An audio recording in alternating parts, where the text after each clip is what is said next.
Channel को support करिएगा। बेटी विवाह गीत है। विवाह गीत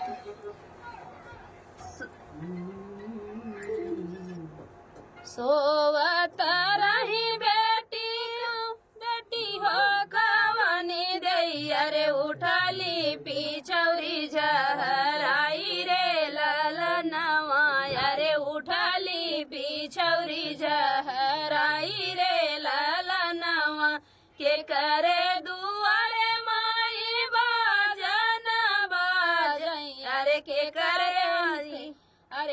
करे निहाथ बिया रे ललनवा अरे के करे निहाथ बिया रे ललनवा ना बेटी अगली हो ना बेटी बगली अरे ना बेटी तू सैयार रे ललनवा अरे तू ही बेटी चतुर चला करे ललनवा तोहरे दुआरे बेटी बाजन बाजई अरे तोहरे ई हाथ बिया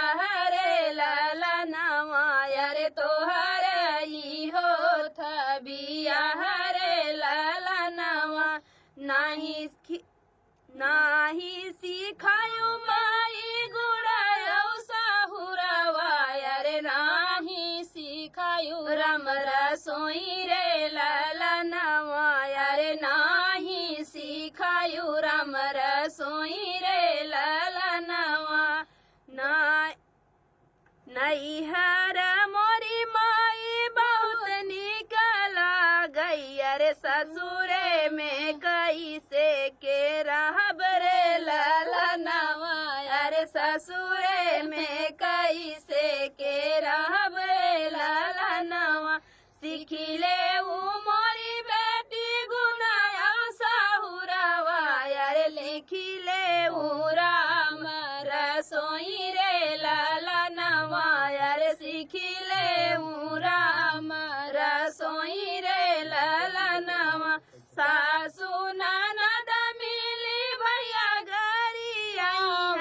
अरे सुनिली हुआ चरा पसार रे ललनवा अरे सुनिली हुआ चरा पसार रे ललनवा। तो फ्रेंड विवाह गीत था और